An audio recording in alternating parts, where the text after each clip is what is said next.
नमस्कार दोस्तों, स्वागत है आपका अपने वाईपी एजुकेशन ट्रिक परिवार में। हमारा उद्देश्य है आपकी तैयारी को आसान बनाना ताकि आप हर कॉन्सेप्ट को स्पष्ट रूप से समझ सकें।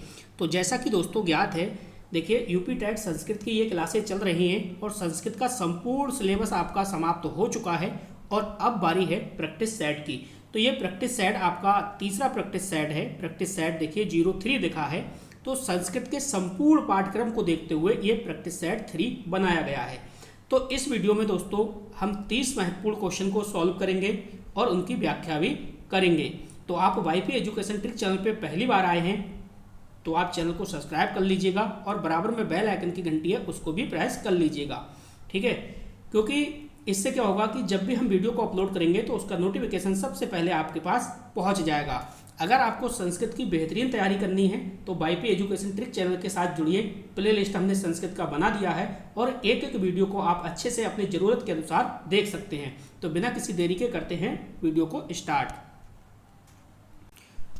तो दोस्तों एक महत्वपूर्ण सूचना को समझ लीजिए, सूचना को सुन लीजिए, क्योंकि काफ़ी भाई बहनों के कॉल एसएमएस आते हैं तो वहाँ पे जवाब देना थोड़ा सा मुश्किल हो जाता है एक साथ में। तो यहाँ पे मैं आपको जो सूचना है वो दे देता हूँ। देखिए यूपी टेट पेपर 1 है आपका या फिर पेपर 2 है। अगर आप संस्कृत के नोट्स लेना चाहते हैं, बेहतरीन संपूर्ण थ्योरी नोट्स आपको मिलेगा। इसमें 3000 एमसीक्यूज मिलेंगे जो कि आपको टॉपिक वाइज होंगे। टॉपिक वाइज होंगे दोस्तों, हर टॉपिक में लगभग 100 प्लस क्वेश्चन होंगे जो कि बहुत आनंद आपको आएगा टॉपिक वाइज क्वेश्चन को सॉल्व करने में और आपकी प्रैक्टिस जो है वो बहुत अच्छी हो जाएगी। PYQ 2011 से 22 तक होंगे और टोटल दोस्तों 30 मॉडल पेपर होंगे। अगर आपने वही 30 मॉडल पेपर लगा लिए तो समझो संस्कृत में 30 में से 30 आपके कहीं पे भी नहीं गए हैं। 30 में से 30 और ये जो डिजाइन किए गए हैं नोट्स, एमसीक्यूज, मॉडल पेपर, ये दोस्तों टैट और सुपर टैट दोनों में काम आने वाले हैं। तो टैट में भी काम आएंगे और सुपर टैट में भी काम आएंगे। इसके लिए जो सहयोग राशि है दोस्तों 99 है। इस नंबर पे आप संपर्क कर सकते हैं और कंटेंट प्राप्त कर सकते हैं, क्योंकि जब बेहतरीन कंटेंट आपके पास होगा तो तैयारी भी आपकी बेहतरीन होगी, ठीक है। और आप इधर मत देखना 99 का सहयोग है। 99 में दोस्तों कुछ होता नहीं है, सिर्फ और सिर्फ एक ब्लैंक कॉपी ही मिलेगी अगर कॉपी लेने जाओगे आप तब, ठीक है।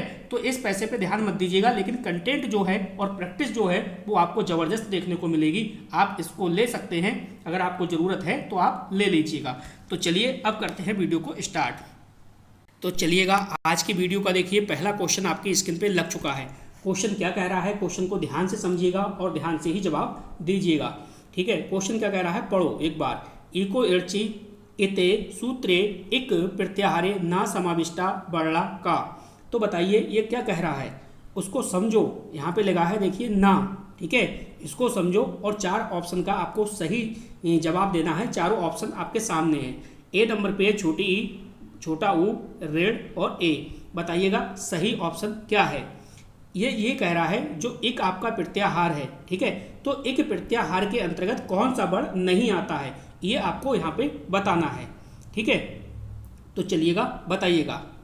देखो मैं आपको बता दूं, जो एक प्रत्याहार है, एक प्रत्याहार के अंतर्गत दोस्तों छोटी ई, बड़ी ई, छोटा ऊ, बड़ा ऊ और आपका क्या आता है ऋण और लिर, ये आते हैं, ठीक है। लेकिन जो ए है, ए क्या है दोस्तों, ए स्वर है, इसलिए इसमें शामिल नहीं होता, ठीक है। एड़ संधि के नियम में इन्हीं एक वर्णों का प्रयोग होता है, तो इसलिए यहाँ पे जो सही जवाब है आपका वो ए ऑप्शन हो जाएगा, ठीक है। बढ़ते हैं आगे की ओर। चलिए अगला क्वेश्चन भी आपके स्क्रीन पे लग चुका है। क्वेश्चन को ध्यान से पढ़ें और ध्यान से आपको जवाब देना है, ठीक है। नैतिका इति शब्दस्य निर्माणे का प्रत्याह प्रयुक्ता। बताइएगा सही जवाब क्या है।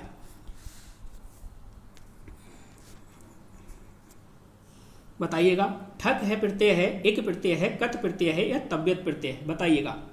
देखो यहाँ पे समझो, अगर मैं आपसे कहूँ, देखो यहाँ पे क्या है नीति, नीति धन एक, नीति धन एक, तभी तो बनेगा नैतिक। तो क्या बन जाएगा ये बन जाएगा आपका नैतिक, ठीक है।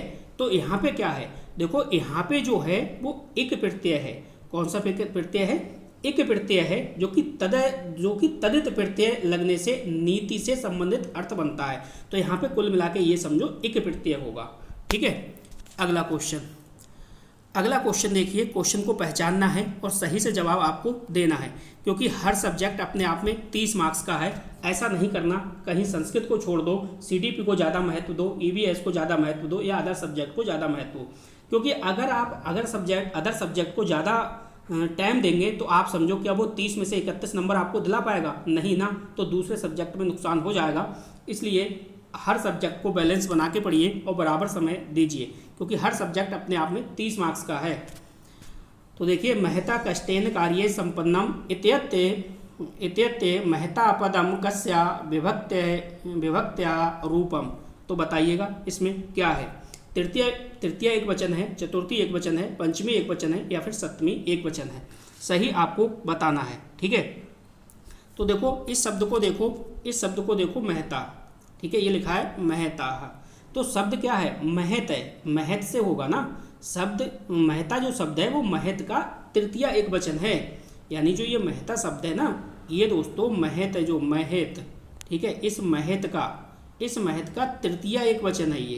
ये क्या है, इस महत का तृतीय एक वचन है। ठीक है, तृतीय एक वचन है तो तृतीय विभक्ति साधन्य कारण का बोध ये करा रहा है, तो यहाँ पे क्या होगा, तृतीय एक वचन हो जाएगा। पहला वाला ऑप्शन यहाँ पे सही है। ठीक है, तो चलिएगा अगला क्वेश्चन देखिएगा। अगला क्वेश्चन क्या है, क्वेश्चन को ध्यान से समझिएगा। क्वेश्चन कह रहा है यस्य ज्ञानम शाह इत्यस्य समस्त पदम किम। बताइएगा सही जवाब क्या है। यानी जिसके पास ज्ञान हो वो क्या कहलाएगा, ज्ञानवान, ज्ञानी, ज्ञान है या ज्ञानपति है। बताइएगा सही जवाब क्या होगा। देखो यहाँ पे समझो, जिसके पास ज्ञान हो उसे क्या कहोगे, जिसके पास ज्ञान हो उसे क्या कहोगे, उसे आप कहोगे ज्ञानवान। क्या कहोगे, ज्ञानवान। और ज्ञानवान, जहाँ पे बान आ गया तो ये क्या है, ये मतुप प्रत्यय से संबंधित है, ये भी ध्यान रखो, तभी तो चीज़ें याद होंगी। तो पहला वाला ऑप्शन यहाँ पे सही जवाब होगा। अगला क्वेश्चन देखिए, क्वेश्चन नंबर 5। क्वेश्चन कह रहा है कि आगत्य इति पदे काहा प्रत्यय अस्ति। बताइएगा, आपको इसमें क्या बताना है, प्रत्यय बताना है। ठीक है, तो यहाँ पे देखो क्या है, कत प्रत्यय है, सत प्रत्यय है, लिप प्रत्यय है, तुमन प्रत्यय है। सही जवाब आपको यहाँ पे देना है। तो यहाँ पे समझो, देखो क्या बनेगा, आप इस प्रकार से करेंगे, आ बड़ा आ धन गम, क्योंकि गम धातु है, प्लस लिप प्रत्यय लगेगा, तो ये क्या बन जाएगा, ये बन जाएगा आपका आगत्य। ये क्या बन जाएगा, आगत्य। तो यहाँ पे लिप प्रत्यय है, ये आपको यहाँ पे ध्यान देना है, यानी सी वाला ऑप्शन आपका सही है। दोस्तों संस्कृत के संपूर्ण टॉपिक आपके समाप्त हो चुके हैं और मैंने टॉपिक वाइज आपको रिवीजन भी करा दी है। ये मॉक टेस्ट आपके चल रहे हैं। ठीक है, और सीडीपी लगभग कंप्लीट होने के कगार पे है। सीडीपी को पढ़ना है तो आप प्ले लिस्ट से पढ़िएगा। बताइएगा, यदि कह रहा है वाक्यम कस्य वाच्यस्य उदाहरण, ये किस वाच्य का उदाहरण है, आपसे ये पूछ रहा है। तो बताइएगा, कृतवाच्य है, क्रमवाच्य है, भाववाच्य है या फिर कृतकम वाच्य। तो सही जवाब आपको देना है। शब्द क्या है, शब्द है आपका पूज्यते। ठीक है, तो देखो मैं आपको बता दूं, यहाँ जो क्रिया है आपकी, क्रिया जो यहाँ क्रिया आप देख रहे हो, पूज्यते क्रिया है, तो कर्म वाच्य में है। ठीक है, ये क्या है, कर्म वाच्य में है। तो यहाँ पे कर्म वाच्य में है, जो कर्ता है आपका, ये जो कर्ता है, जब कर्म वाच्य में क्रिया है तो कर्ता जो है, कर्ता तृतीय विभक्ति में होगा। कर्ता किस में होगा, तृतीय विभक्ति में होगा। अब जब कर्ता जो है आपका, ये जो कर्ता है, कर्ता ये जब तृतीय विभक्ति में होगा, कर्ता जब तृतीय विभक्ति में होगा तो बताओ कौन सा वाच्य होगा। जब कर्ता तृतीय विभक्ति में होगा तो यहाँ पे कर्म वाच्य होगा। जाहिर सी बात है, बी ऑप्शन आपका सही जवाब होगा। बी ऑप्शन सही हो जाएगा। वीडियो को लाइक करिएगा, वीडियो को सभी दोस्तों में अपने शेयर भी कीजिएगा। ठीक है, बेहतरीन संस्कृत सीखनी है तो वाईपी एजुकेशन ट्रिक चैनल से सीखिए। कितने भी आप कमज़ोर क्यों ना हो, संस्कृत में हम पास आपको करा के रहेंगे। ठीक है, देखो षट त्रिसंत इत्यस्य संख्या रूप किम, यानी 34, 34 है, 35 है, 36 है या फिर 37 है। सही जवाब आपको देना है। देखो यहाँ पे इसको तोड़ो, त्रिसंत का मतलब होता है 30 और षट का मतलब होता है 6। 30 और 6 कितना हुआ, 36। तो आपका सही जवाब क्या आएगा, सही जवाब आएगा आपका सी ऑप्शन। ठीक है, इसी प्रकार से तोड़ के शब्द के लिए एग्जाम हॉल के अंदर भी करना, ऐसे डायरेक्ट पढ़ के क्वेश्चन को मत करना, कहीं गलत हो जाएगा आपका। अगला क्वेश्चन देखिए, अगला क्वेश्चन कह रहा है उपविशति इति पदे उपसर्गा का, यानी आपको इस शब्द में बताना है कि कौन सा उपसर्ग लगा है, कौन सा उपसर्ग लगा है। उप है, बी है, सम है या फिर अदि है। इस शब्द को तोड़ो, इस शब्द को तोड़ोगे तो बनेगा उप धन विष, उप धन विष, ये बनेगा आपका उपविशति, उपविशति। ठीक है, तो जाहिर सी बात है यहाँ पे क्या है, उप आपका विसर्ग लगा, उप आपका उपसर्ग है। ठीक है, उप जो है आपका उपसर्ग है। अगला क्वेश्चन देखिए, अगला क्वेश्चन है बालकस्य पुस्तकम इत्यस्य संबंध कारकस्य विभक्तिया का बताइएगा। इसमें क्या है, यानी विभक्ति बतानी है आपको। इसमें क्या है, द्वितीया है, तृतीया है, सृष्टि है या फिर सप्तमी है। सही जवाब आपको देना है। देखो यहाँ पे लिखा है बालकस्य, यहाँ पे क्या लिखा है, यहाँ पे लिखा है आपका बालकस्य। ठीक है, बालकस्य, ठीक, बालकस्य में क्या है, ये संबंध है। ठीक है, स्वामित्व या कह सकते हो संबंध का ये बोध करा रहा है।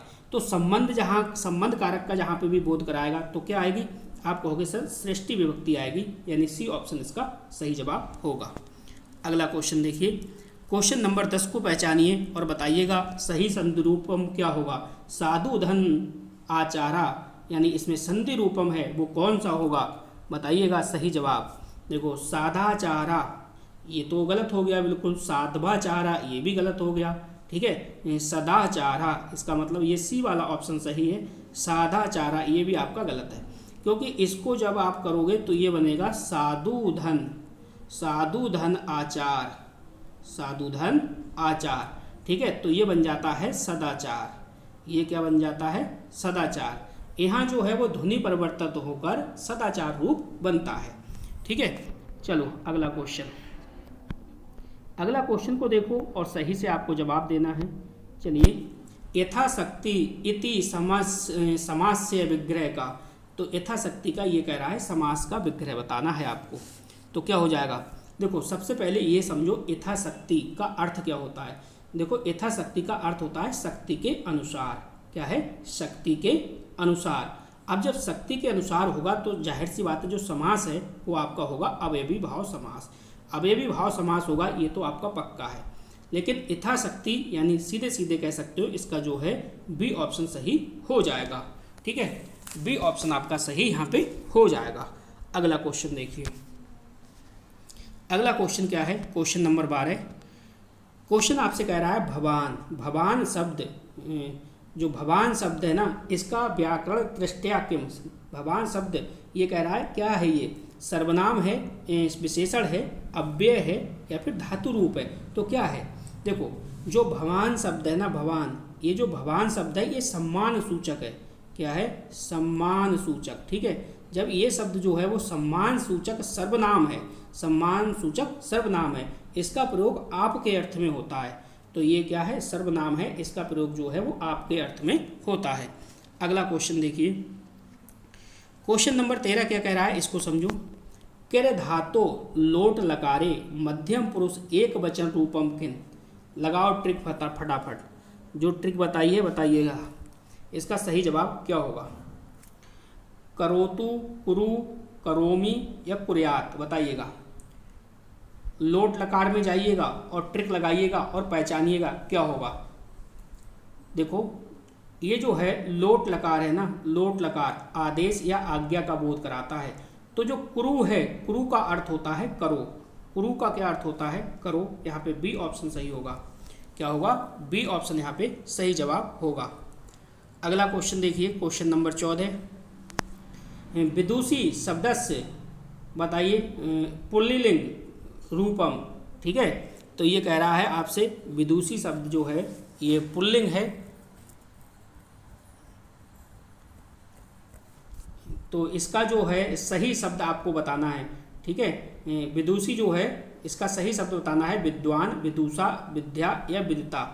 सही शब्द क्या होगा, जो विदुषी है इसका ये तो स्त्रीलिंग है, तो इसका आपको पुल्लिंग बताना है। पुल्लिंग क्या होगा, तो विदुषी स्त्रीलिंग रूप है, तो इसका पुल्लिंग क्या होगा, पुल्लिंग आपका हो जाएगा विद्वान। क्या हो जाएगा, विद्वान हो जाएगा। ए ऑप्शन सही है। अगला क्वेश्चन कह रहा है अहो बत महत कष्टम इत्यत्र अहो पदम किम। बताइएगा, क्वेश्चन को ध्यान से समझो, इसको क्या कहा जाएगा, ये क्या है। अहो जो है ये क्या है, उपसर्गा है, निपाता है, प्रत्यय है या फिर समास है। बताइए। देखो अहो जो है, अहो जो है वो विस्मय प्रकट करने वाला निपात है, विस्मय प्रकट करने वाला निपात है, क्योंकि निपातों का अपना स्वयं का अर्थ जो है वो कम होता है। तो यहाँ पे जो है ये निपात हो जाएगा, बी ऑप्शन सही होगा। ठीक है। अगला क्वेश्चन, जो भी आपको पढ़ना है दोस्तों, जो भी आपको पढ़ना है वो प्ले लिस्ट से पढ़िएगा, और लाइव वीडियो मैं नहीं कहूँगा कि आप लाइव वीडियो देखिएगा, समय बर्बाद कीजिएगा। आप ज़रूरत के हिसाब से आप प्ले लिस्ट से एक एक टॉपिक को पढ़ सकते हैं, अच्छे से समझ सकते हैं। बताइएगा इसमें क्या होगा सही जवाब। उपसर्गा है, तद्धित प्रत्यय है, कृत प्रत्यय है, विभक्ति है। क्वेश्चन को पहचानो और बताओ। तो यहाँ पे देख लो, यहाँ पे क्या लगा है, यहाँ पे बत लगा है। क्या है, बत, यानी बत प्रत्यय समानता या तुल्यता का बोध कराता है। तो यहाँ पे क्या होगा, ये मातृवत होगा। मातृवत मतलब किसके समान है, माता के समान है। तो जाहिर सी बात है यहाँ पे तदित प्रत्यय होगा। क्या होगा, तदित प्रत्यय होगा। बी ऑप्शन सही है। चलिएगा अगला क्वेश्चन देखिएगा। क्वेश्चन को पहचानो और सही जवाब आपको यहाँ पे देना है। कवि होगा, कवियत्री होगा, काव्य होगा या कवित्व होगा। बताइएगा। शब्द देखिए क्या लिखा है, कवेहा। ठीक है। तो इस शब्द का कवि जो होगा, कवि होगा। क्या होगा, कवि होगा, क्योंकि कवि का सृष्टि एक वचन रूप होता है कवि का। तो यहाँ पे जो है आपका ए ऑप्शन सही होगा। अगला क्वेश्चन देखिए, क्वेश्चन नंबर 18। क्वेश्चन कह रहा है राज्ञा इति पदे संधि विच्छेद्रा का संधि विच्छेद क्या होगा। बताइएगा। सही जवाब आपको देना है। तो देखो, राजन धन आ या फिर राजधन आ या फिर राजन शब्द से तृतीया एक वचन रूपम या फिर राजा धन आ। बताइएगा क्या होगा। देखो राज्ञा है ना, तो कोई संधि युक्त शब्द नहीं है।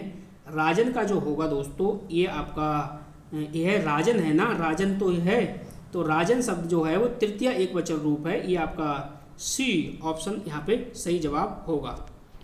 अगला क्वेश्चन देखिए, क्वेश्चन नंबर 19। निराशा इति पदे उपसर्ग का, इसमें उपसर्ग आपसे पूछ रहा है भाई, उपसर्ग क्या है। उपसर्ग बताइएगा, इसका सही जवाब क्या है। तो क्या है, नि है, निर है, नी है, ना है। क्या होगा। तो देखो यहाँ पे पहचानो और सही से जवाब दो।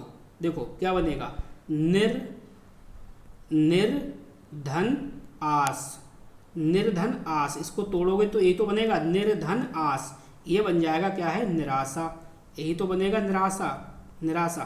तो जो निर है, निर, ये निर उपसर्ग है, निर उपसर्ग है। ठीक है।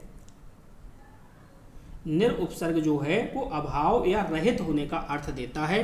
तो यहाँ पे क्या है, बी ऑप्शन आपका सही जवाब होगा। अगला क्वेश्चन देखिए, क्वेश्चन नंबर 20। क्वेश्चन कह रहा है स्राहा इत्यस्य अर्था का। तो ये क्या है, बताइए क्या है। अद्य है, हा है, परस्रा है, आगामी दिवसा है। क्या है। देखो पहले तो समझो, ये स्रा है ना, इसका जो अर्थ होता है, इसका अर्थ होता है कल। कल यानी आने वाला कल होता है। तो आने वाला कल के लिए क्या कहोगे, आगामी दिवस। आने वाला जो कल है उसे क्या कहेंगे, आगामी दिवस। अगला क्वेश्चन देखो, क्वेश्चन नंबर 21 क्या कह रहा है। रामेण सह मोहना अपि गच्छति इत्यत्र अपि किम। तो यहाँ पे बताना है अव्ययम है, विश्लेषणम है, सर्वनाम है, धातु रूपम है, क्या है। क्वेश्चन नंबर 21 का सही बताइएगा।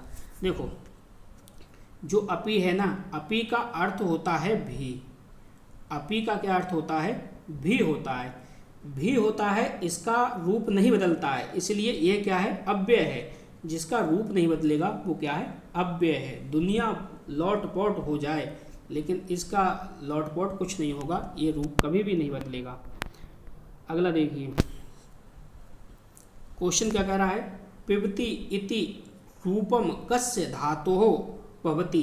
पा मतलब पानी, पी पे पिब, बताइएगा क्या होगा, धातु रूप बताइएगा क्या होगा। पा धातु का अर्थ दोस्तों होता है आपका पीना, ठीक है। तो ये क्या है, ये लट लकार में इसका जो रूप होगा, ये जो पिबती है ना, पिबती, ये क्या है, ये दोस्तों लट लकार में इसका रूप पिबती है, तो ये पा धातु है, ये क्या है, पा धातु है, यानी पा का मतलब पाने, यानी ब्रैकेट में क्या है, पाने। तो ये पहला वाला ऑप्शन यहाँ पे सही जवाब होगा, ठीक है। अगला क्वेश्चन देखिए, क्वेश्चन नंबर 23 आपसे क्या कह रहा है, नमः शिवाय इत्यस्य शिवाय पदे का विभक्ति बताना है आपको, क्या होगा, क्या होगा, तृतीया, चतुर्थी, पंचमी या फिर सप्तमी। देखो यहाँ पे है शिवाय, क्या है, शिवाय। शिवाय जो है यहाँ पे वो चतुर्थी एकवचन रूप है, क्योंकि नमा है, नमा के साथ समानता चतुर्थी विभक्ति आती है, इसलिए यहाँ पे क्या है, आपका बी ऑप्शन सही जवाब होगा। अगला क्वेश्चन देखिए, क्वेश्चन नंबर 24। क्वेश्चन को पढ़ना है और ध्यान से आपको जवाब देना है। सर्वे भवन्तु सुखानाः इत्यस्य, बताइए पदम किम, मतलब इसमें क्या है, विश्लेषण है, वो विशेषणम है, संज्ञा है, अव्यय है, धातु रूप है, क्या है बताइए।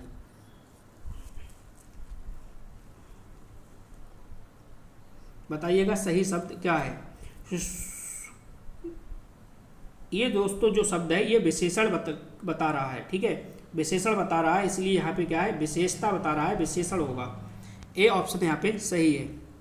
अगला क्वेश्चन देखिए और क्वेश्चन पढ़ के जवाब दीजिएगा, सही जवाब क्या होगा। क्वेश्चन को पढ़ना है और सही जवाब देना है, सही क्वेश्चन को पहचानना, सही जवाब को पहचानना है, क्या होगा। रामायणात मनु स्मृते है, महाभारतात या हितोपदेशतात, बताइए क्या होगा। सही जवाब आपको यहाँ पे देना है। क्वेश्चन को पढ़ लिया होगा। यत्र नार्यस्तु पूजन्ते इति वचनम कस्मात् ग्रंथात् उद्घृतम, बताइए क्या होगा। तो यहाँ पे जो सही जवाब आपका होगा वो बी ऑप्शन होगा, मनु स्मृते है, क्योंकि यह प्रसिद्ध युक्ति जो है मनु स्मृति से ली गई है। इसका अर्थ होता है, इसका जो अर्थ होता है वो होता है जहाँ नारी का सम्मान होता है वहाँ देवता निवास करते हैं, जहाँ नारी का सम्मान होता है वहाँ देवता निवास करते हैं, इसलिए आपका बी ऑप्शन सही हो जाएगा। अगला क्वेश्चन, अगला क्वेश्चन क्या कह रहा है समझिएगा। क्वेश्चन कह रहा है संस्कृत भाषाया शिक्षणे प्रत्यक्ष विधि प्रमुखा लाभा का, बताइएगा। रटन शक्ति वृद्धि, क्या रटन शक्ति वृद्धि सही है। आप कहोगे जी नहीं, बिल्कुल गलत है। व्याकरण स्मरणम, बिल्कुल गलत है। केवल अनुवाद कौशलम, बिल्कुल गलत है। तो सही जवाब क्या है, सी ऑप्शन, सी ऑप्शन हो जाएगा, क्योंकि प्रत्यक्ष विधि में वस्तुओं और क्रियाओं के माध्यम से भाषा सिखाई जाती है, इससे भाषा जो है वो स्वाभाविक रूप से सीखी जाती है। तो ये क्या बनेगा, भाषाएं स्वाभाविकाधिकम, ये आपका सी ऑप्शन सही है। अगला क्वेश्चन देखिएगा, क्वेश्चन को पहचानिएगा और सही जवाब आपको देना है। क्वेश्चन नंबर 27 का बताइएगा क्या होगा। सुंदरी होगा या फिर महान होगा, श्रेष्ठा होगा या फिर विशाला होगा, बताइएगा। शब्द को पहचानिएगा, इसका अर्थ क्या है ये कह रहा है। तो देखो पहचानो, जो गरी ऐसी है इसका जो अर्थ होता है वो है अधिक, महान, श्रेष्ठ या उत्तम होता है। तो यहाँ जन्मभूमि की महत्ता बताई गई है, तो यहाँ पे क्या होगा, यहाँ पे आपका बी ऑप्शन हो जाएगा, महान, ठीक है। सॉरी, यहाँ पे महान नहीं होगा, श्रेष्ठ होगा, श्रेष्ठ, श्रेष्ठा, यानी सी ऑप्शन आपका सही होगा। श्रेष्ठ या उत्तम, अधिक, महान, कौमा, ए से कह सकते हो आप, श्रेष्ठ या उत्तम। तो यहाँ पे ये वाला ऑप्शन ज़्यादा अच्छा है, सी वाला। चलिए अगला क्वेश्चन देखिए, समास से है। समास पूछ रहा है, भैया इसमें बताओ कौन सा समास है। मृग नयनी दे रखा है, द्वंद है, तत्पुरुष है, क्रमधारय है, बहुव्रीहि है। देखो जिसकी आंखें जो हैं वो मृग के समान हो, मृग नयनी, यानी जिसकी आंखें जो हैं वो मृग के समान हो, वह मृग नयनी है। तो समस्त पद जो है किसी अन्य व्यक्ति का बोध कराते हैं, तो इसलिए यहाँ पे क्या होगा, बहुव्रीहि समास हो जाएगा। डी ऑप्शन आपका सही है। अगला क्वेश्चन देखिएगा, क्वेश्चन नंबर 29। क्वेश्चन कह रहा है, क्वेश्चन को पहचानो और सीधे सीधे आपको जवाब देना है। 24, 28, 32 या फिर 36 क्या होगा बताइएगा। सही जवाब क्या होगा? आपको तो ये पता होना चाहिए ना, अनुष्टुम जो छंद है इसमें पहले आपको ये पता होना चाहिए कितने पाद होते हैं। तो इसमें देखो 4 पाद होते हैं, आपको बता दें 4 पाद होते हैं और प्रत्येक पाद में 8 अक्षर होते हैं। 8 होते हैं तो 8 चौक कितना हुआ 32। इसका मतलब 32 यानी सी वाला ऑप्शन आपका सही जवाब हो जाएगा। आज की वीडियो का लास्ट क्वेश्चन है दोस्तों, क्वेश्चन नंबर 30 का सही जवाब आपको देना है। अच्छे से पढ़ा है, अच्छे से समझा है तो आपका हो जाएगा। चलिए जवाब दीजिएगा, क्वेश्चन को पढ़िएगा और सही से जवाब दीजिएगा। ये क्वेश्चन क्या कह रहा है और इसका सही जवाब क्या होगा। क्वेश्चन नंबर 30, आपको पता ही है, बालक पहले सुनता है फिर बोलता है और उसके बाद पढ़ना है और उसके बाद क्या है लिखना सीखता है। यानी ट्रिक हमने बताई थी सब पढ़े लिखे। क्या बताई थी? सब पढ़े लिखे। लेकिन इस क्वेश्चन को देख के सही जवाब आपका क्या होगा? बी ऑप्शन होगा, प्रकृति भाषा अधिगमस्य। ठीक है, बी ऑप्शन आपका यहाँ पे सही हो जाएगा। तो ये मॉडल पेपर जो था 03 था, संस्कृत लगभग आपकी समाप्त हो गई है। फिर भी आपको लगता है कि कोई टॉपिक मैं दोबारा से रिवीजन आपका करा दूं तो आप बताइएगा। ठीक है, तो आप टॉपिक का नेम बताइएगा, आपकी रिवीजन करा दी जाएगी। बकाया आप प्ले लिस्ट से पढ़िएगा, एक एक वीडियो को अपनी ज़रूरत के हिसाब से आप देखिएगा। तो इस वीडियो में बस इतना ही था। वीडियो देखने के लिए आपका बहुत बहुत धन्यवाद। मिलते हैं नेक्स्ट वीडियो में। Thank you.